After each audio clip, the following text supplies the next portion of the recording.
Air Anti-Squadron 28 was a part of Carrier Air Group 52, and that group went down on the aircraft carrier Wasp, CVS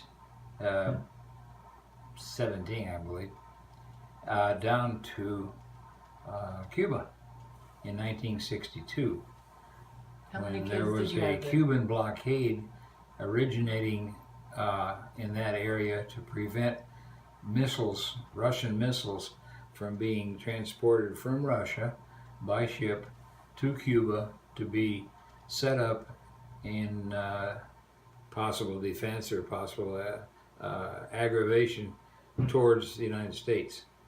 I was flying a Grumman anti-submarine aircraft by the name of the Grumman Tracker.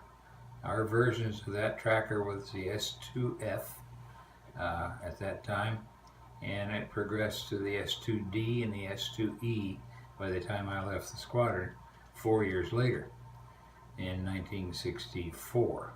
1966. How many kids did you have at the time?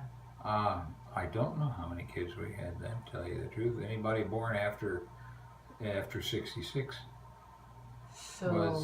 was down you had here. Denise.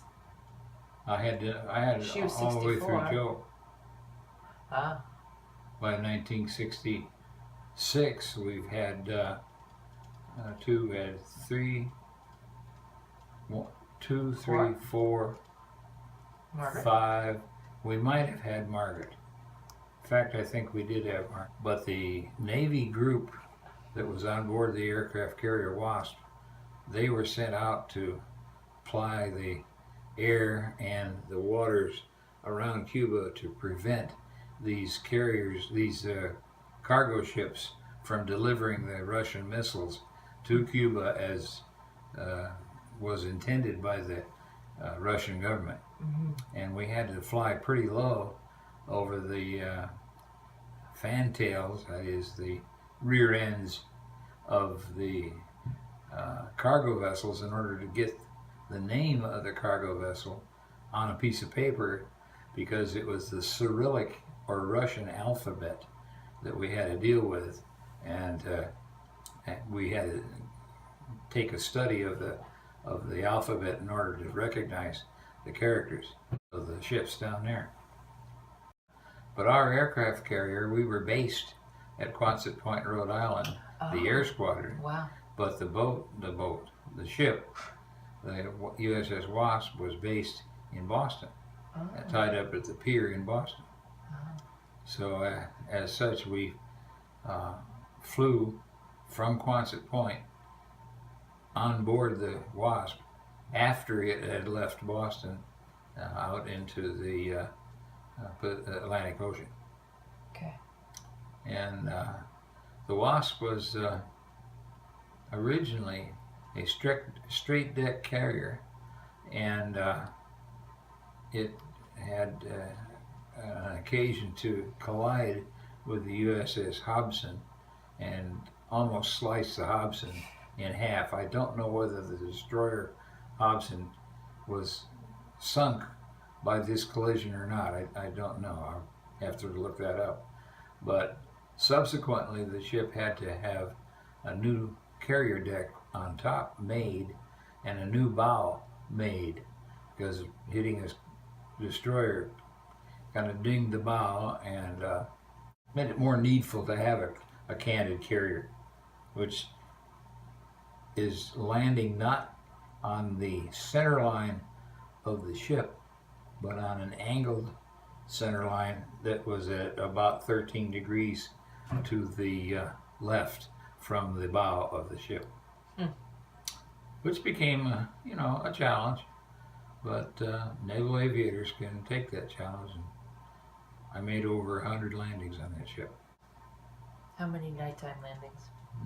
I can't say how many nighttime, but quite a few. Huh. Mom said you slept under the catapult. Oh, the port, which means left, the port catapult was a hydraulic catapult, as was the starboard catapult, the right catapult. But I had my my bedroom, my quarters were underneath or very near the port catapult, so when they were launching during my sleeping hours, I could hear every launch, and it was a jolt. So, alongside my bed there was a pipe about 4 inches in diameter, and it had a little cap cover on the pipe, and I took the cap cover off and got fresh air down there in the hold. And the special weapons officer came into the wardroom one day and he said, all you people in your various compartments that have those little plates that you've removed from the 4-inch pipe, he says that is air, cooling air that's being delivered to the ammunition magazines down below, and the temperature's rising, and we don't want it to get to the detonation temperature, which would mean quite a mess. So we had to put our little plates back on again and begin sweating all over. We were flying these anti-submarine planes. They were propeller-driven planes made by Grumman Aircraft, and they carried some 24 sonobuoys that could detect with a hydrophone a sound that was made underwater, that went out and progressed out to where it hit a steel side of a submarine and reflected back to the sonobuoy's transducer a ping that, if you measure the time you sent it to the time you received it, it gave you a distance in time.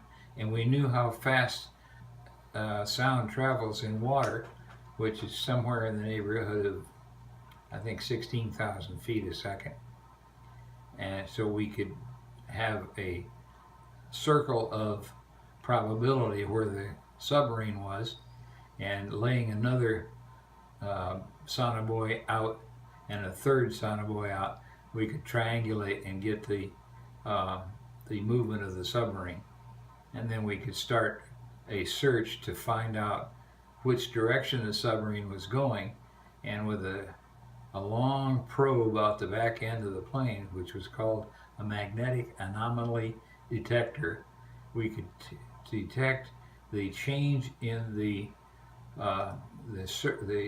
magnetic field of the Earth made by the submarine moving in whatever direction we are searching.